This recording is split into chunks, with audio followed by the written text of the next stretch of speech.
स्वागत है इस एनालिसिस में। आज हम बात करेंगे बिहार के रोहतास जिले में स्थित विधानसभा क्षेत्र 209 करगहर की। ये कोई आम राजनीतिक चर्चा नहीं है। ये एक क्लिनिकल डेटा ड्रिवन पोस्टमार्टम है 2025 के चुनाव नतीजों का। इस डोजियर में हम व्यक्तियों पर नहीं बल्कि उस सिस्टम पर प्रहार करेंगे जो जमीनी स्तर पर काम करने में विफल रहा। करगहर की हकीकत चुनावी मंचों और नारों से नहीं बल्कि मिट्टी से तय होती है। चलिए इसके अंदर चलते हैं। अब जरा इस एक महत्वपूर्ण आंकड़े पर गौर करते हैं। 100% ग्रामीण, 100% रूरल। इसका सीधा मतलब क्या है? करगहर में कोई अर्बन सेफ्टी नेट नहीं है, कोई शहरी अर्थव्यवस्था का बैकअप विकल्प मौजूद नहीं है। यहां के लोगों का जीवन, उनका सर्वाइवल पूरी तरह से मिट्टी, मौसम और खेती की पैदावार पर टिका है। जब एक पूरी की पूरी आबादी सिर्फ और सिर्फ जमीन पर निर्भर हो तो बनाई गई हर नीति का सीधा असर उनके चूल्हे और चौखट पर पड़ता है।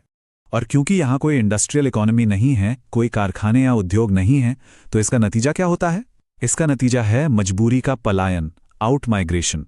जब युवाओं के पास काम नहीं होता और खेती की लागत लगातार बढ़ती जाती है तो यही रोजमर्रा की जद्दोजहद सबसे बड़ा पॉलिटिकल मैट्रिक बन जाती है। करगहर का पूरा राजनीतिक इकोसिस्टम इसी सर्वाइवल साइकिल में फंसा हुआ है, जिसे समझे बिना कोई भी रणनीति नहीं बन सकती। और यहीं पर बात आती है हमारी संवैधानिक जिम्मेदारी की। कॉन्स्टिट्यूशनल डिग्निटी यानी संवैधानिक गरिमा की ये सख्त मांग है कि हमारा सार्वजनिक विमर्श हवाई दावों पर नहीं बल्कि जमीनी हकीकत पर आधारित हो। एक जिम्मेदार लोकतंत्र में ये हमारी ड्यूटी है कि हम एक इन्फॉर्म्ड पब्लिक स्पीच को बढ़ावा दें। ये डेटा और ये एनालिसिस महज हार जीत के लिए नहीं है, बल्कि इसलिए है ताकि जनता की असली तकलीफों को पूरी जिम्मेदारी और गरिमा के साथ सामने रखा जा सके। अब आते हैं उस सोशल इंजीनियरिंग पर जो यहाँ के नतीजों को ड्राइव करती है। यहाँ का कास्ट मैट्रिक्स बेहद हाई प्रेशर है। राजपूत और कुशवाहा करीब 29.3% हैं। अनुसूचित जाति यानी एससी कम्युनिटी 21.02% है और यादव 14.26%। ये महज नंबर नहीं है, ये वो स्ट्रिक्ट लाइंस हैं जो चुनावी नतीजों को सख्ती से कंट्रोल करती हैं। खासकर जो अनुसूचित जाति की एक बड़ी आबादी है, वो इस पूरे जिले के इकोसिस्टम में एक साइलेंट लेकिन सबसे डिसाइसिव फोर्स है। अगर हम साक्षरता के ओवरऑल आंकड़े देखें तो वो ऊपर से ठीक ठाक लग सकते हैं, लेकिन जरा इस गैप को देखिए। पुरुष साक्षरता 84.82% है, जबकि महिला साक्षरता सिर्फ 66.11% पर अटकी है। ये जो 18-19% की गहरी खाई है, ये बताती है कि कागजों पर विकास भले ही दिखता हो, लेकिन जमीन पर एक अलग ही ऑपरेशनल पैराडाइम काम कर रहा है। ये साफ दिखाता है कि नीतियों का फायदा समाज के हर हिस्से तक, खासकर महिलाओं तक, समान रूप से नहीं पहुंच पाया है। और इसी जमीनी हकीकत का असर हमें 2025 के कठोर आंकड़ों में देखने को मिला। जेडीयू ने सवर्ण और पिछड़े वर्गों के अपने बेस को बहुत ही सॉलिड तरीके से कंसोलिडेट किया और 35,676 वोटों के एक भारी अंतर से जीत हासिल की। वहीं दूसरी तरफ विपक्ष का जो एक स्थापित वोट बैंक था वो पूरी तरह से ढह गया, कोलैप्स कर गया। ये कोई मार्जिनल हार नहीं थी, ये एक स्थापित बेस का स्ट्रक्चरल फेलियर था। तो आखिर ये स्ट्रक्चरल फेलियर हुआ क्यों? इस सेक्शन में हम इसी एनाटॉमी ऑफ फेलियर को डिकोड करेंगे। हम देखेंगे कि करगहर में सिस्टम किस तरह से चरमरा गया और कैसे एक गहरा एडमिनिस्ट्रेटिव कोलैप्स हुआ जिसने मतदाताओं के भीतर एक शांत असंतोष पैदा कर दिया। जब हम हाई सिवेरिटी क्राइसिस की बात करते हैं तो सबसे पहले नजर जाती है इरिगेशन डेफिसिट पर।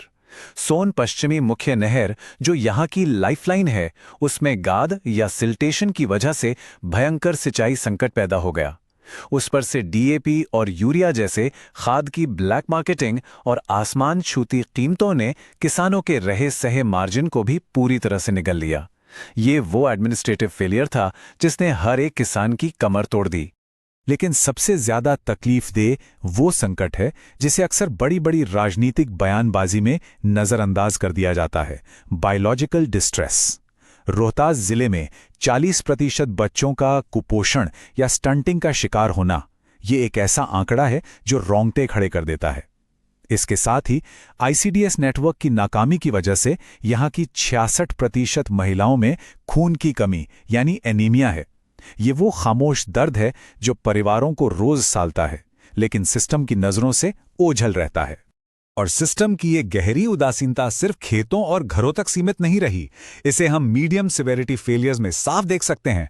पूर्व विधायक ने विधानसभा में पूरे कार्यकाल के दौरान मात्र 57 सवाल पूछे, जबकि राज्य का औसत 90.7 का है, यानी एक तरह का लेजिस्लेटिव एब्सेंटिज्म।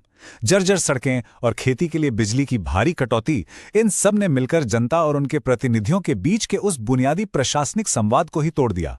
तो अब सवाल उठता है, आगे क्या? अगर करगहर में खोया हुआ विश्वास वापस पाना है और गवर्नेंस का एक सही ROI यानी रिटर्न ऑन इन्वेस्टमेंट डिलीवर करना है, तो हमें 2030 के लिए एक नए आक्रामक ऑपरेशनल आर्किटेक्चर की जरूरत होगी। आइए इस रणनीतिक ब्लूप्रिंट पर नजर डालते हैं। शुरुआत करनी होगी टैक्टिकल रीअलाइनमेंट से। सबसे पहले उदय प्रताप सिंह का फॉर्मल इंडक्शन। उसके बाद जो बिखरा हुआ और हॉस्टाइल काडर है, उसे टॉप डाउन अप्रोच के साथ एक सिंगल यूनिफाइड कमांड सेंटर में मर्ज करना होगा, ताकि अंदरूनी ब्लीडिंग को तुरंत रोका जा सके। और तीसरा महत्वपूर्ण कदम, लोकल लेवल पर हर गांव में ग्रीवेंस मैपिंग करनी होगी। जमीनी स्तर पर लोगों की शिकायतों को रिकॉर्ड करना होगा। और हां, जब हम इस अग्रेसिव हाउसहोल्ड लेवल मैपिंग की बात करते हैं, चाहे वो नहर के पानी की समस्या हो या राशन से जुड़ी शिकायतें, तो यह काम पूरी तरह से भारत के DPDP यानी digital personal data protection framework के तहत ही किया जाना चाहिए। हमें हर हाल में वोटर की प्राइवेसी और कंसेंट यानी उनकी सहमति का सम्मान करना होगा। डेटा कलेक्शन का मतलब किसी की निजता का हनन नहीं है। यह पूरी तरह से जिम्मेदार, पारदर्शी और सुरक्षित होना चाहिए।